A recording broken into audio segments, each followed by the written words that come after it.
Hello and welcome to the third rail. If you are familiar with the channel, you know that I build temporary Märklin layouts. I collect vintage analog gear and I always include a form of automation to be able to run a maximum of trains in a relatively limited amount of space. With the Märklin system, automation is easy to set up with contact or switching tracks and signals, but it comes with a few challenges. One of them is stopping, and it can be a bit tricky to achieve consistency in that area no matter what is currently running on the layout. I use a few old tricks to overcome these challenges. So today I thought we'd have a look at braking sections. In order to stop, you need to install some signals, and for those not familiar with the Märklin system, I thought we'd go over a few basics of the Märklin signals. The signals are all made to fit with the Märklin track, of course. They are solenoid driven and also have an inbuilt relay. The signals control traffic using a dedicated section of track which is electrically isolated from the rest of the layout. Power to that section is fed through the relay, which taps power from the main line and transfers it to the stopping section. When the aspect of the signal is set to stop, power to the stopping section is cut and locomotives will stop there. When the aspect of the signal is set to go, power will be re-established and locomotives will drive away. All pretty simple. Well, this would be if locomotives all had the same stopping behavior. This is unfortunately not the case. They all have different characteristics in terms of length and weight. The location of the pickup shoe used to transfer power from the center point contacts on the track to the motor varies from engine to engine as well. Steam engines have their slider either under the boiler or under the tender. Electric and diesel locomotives have their slider fixed to one of the bogies, and small engines have their slider in the middle of the engine. The length and weight of the rolling stock pulled by a locomotive will also influence its braking distance. As a result, some locomotives will stop on the spot as soon as they enter the stopping section, while some other will take a bit longer and others even longer. Some might even have so much inertia that they will simply slow down over the stopping section and overshoot the signal. This is not a behavior you need when using automation. You can simply overcome these behavioral differences by extending the stopping area. This way you'll have a safe distance in which all locomotives will come to a stop. Extending the stopping section also comes at a cost. If you add, like in this example, 54 centimeters to the already available 36 centimeters, you're already at 92 centimeters. That's almost a meter. This could be quite a problem if space is at a premium. This might also generate traffic management issues ahead of that section.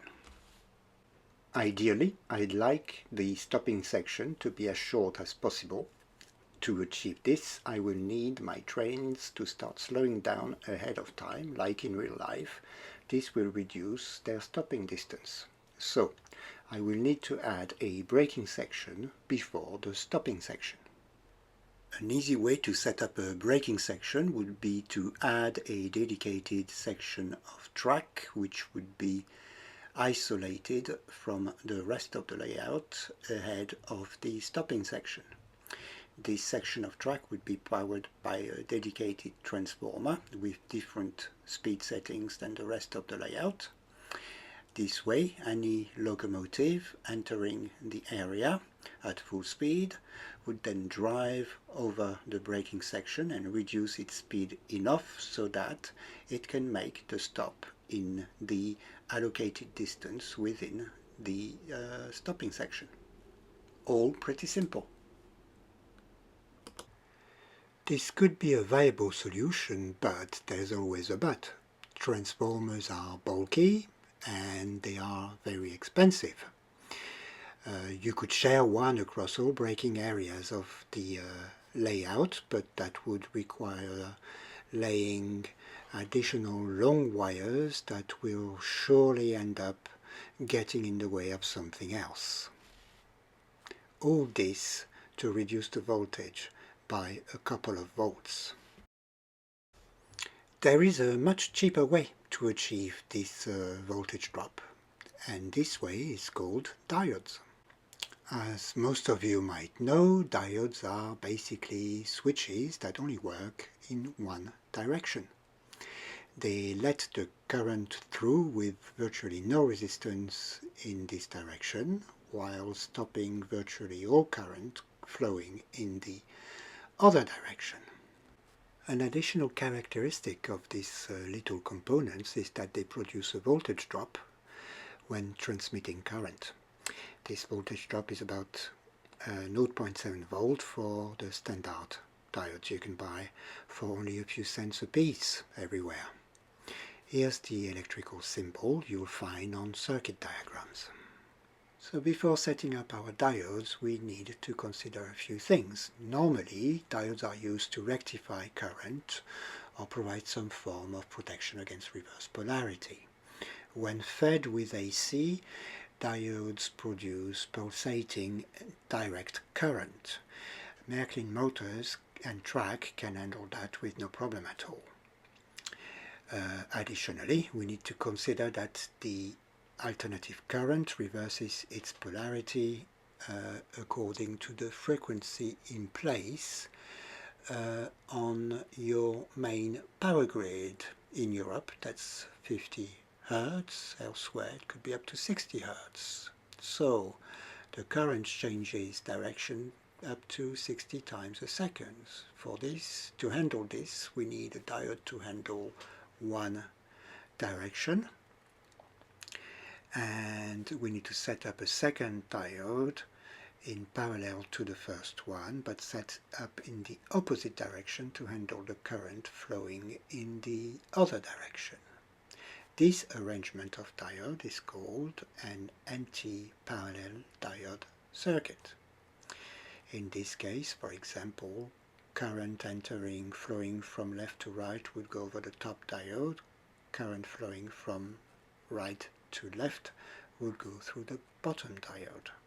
In either way, this arrangement produces a voltage drop of 0.7 volt. But I will need more than 0.7 volt voltage drop to slow my trains down.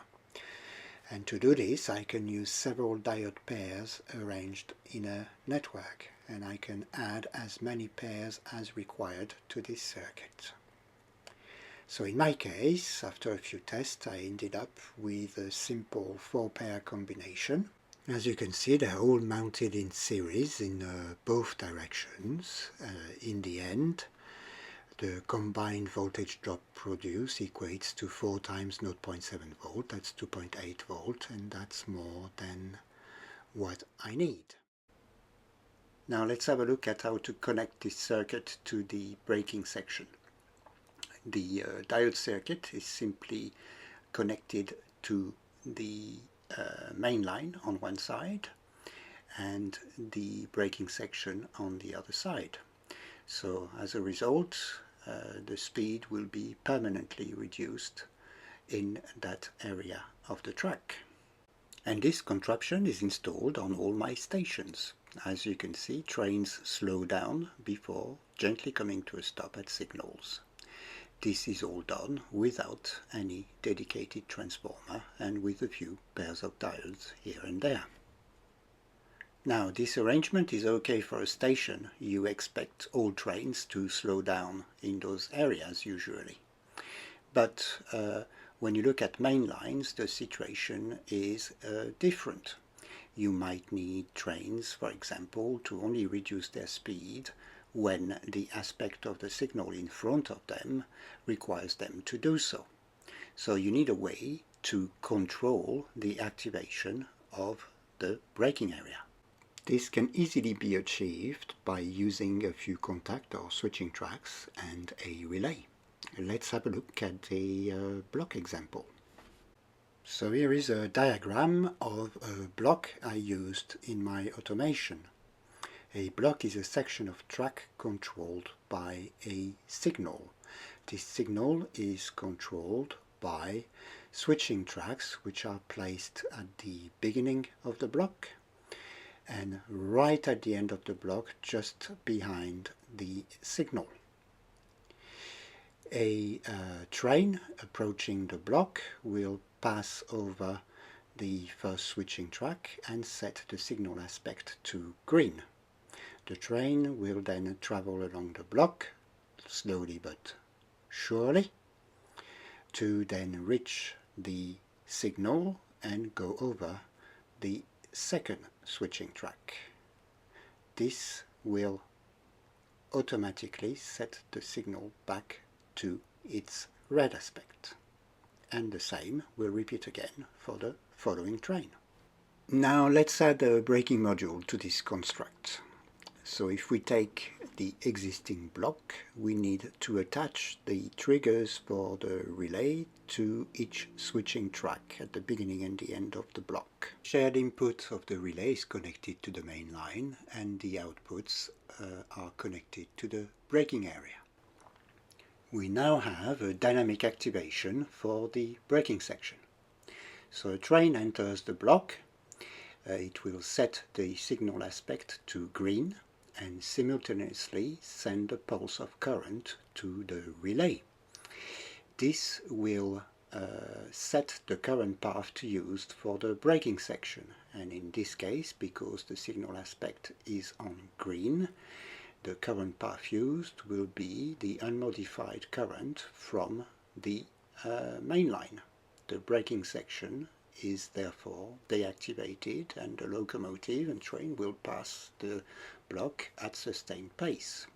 It reaches the final switching track, sets the signal back to red and sends a pulse to the relay. This sets the current path to use the diode circuit. The braking section is now activated and any train going over it will run at a slow pace. Now let's have a look at what happens when we have multiple trains using the section. So here we have a train waiting at the signal and another train about to enter the block. As we've seen previously, the current status of the braking section in that state is set to slow. It uses the diode network to feed the power to the braking section. So a train enters the block and passes the switching track. This sets the signal to a green aspect and sets the train waiting there in motion. At the same time, a pulse of current is sent to the relay, and this sets the current path to use for the braking section, which is now set to a fast mode. Both trains carry on traveling until the front train reaches the switching track right after the signal. The signal is then set back to red and a pulse of current is sent to the relay in order to set the current path for the braking section. The braking section is therefore set back to a slow mode. The following train will enter the braking section and slow down before coming to a gentle stop in the stopping section. Now let's see the block in action on the layout. Here we have a signal in the foreground which controls the block, and switching tracks are set up and triggered by passing trains at the beginning and the end of the block. There we go, the signal is set back to red. The next train enters the block, sets the signal to green. As there is no obstacle in front of it, the train simply goes through the block at sustained pace. And this repeats each time a new train arrives in the block, as we can see here. Now, let's make a train stop. The situation changes. So the next train will soon come into the block and trigger the signal to green. There we go, and the departing train sets the signal back to red and activates the braking module. And as you can see, the blue train has just reduced its speed before coming to a stop in front of the signal. Now the next train arrives, will trigger the signal again. There we go. The blue train has set the signal back to red, and the red train has now stopped gently in front of the signal. So I use these little tricks in various spots on the layout.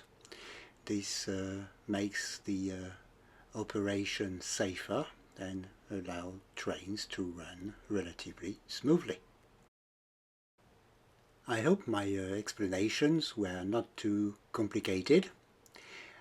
For now, we've reached the end of the video. I'd like to thank you very much for watching. It's very much appreciated. And I'd like to thank the recent subscribers to the channel. It's always nice to see that people are interested in what I produce. Very rewarding. But for now, bye and until next time.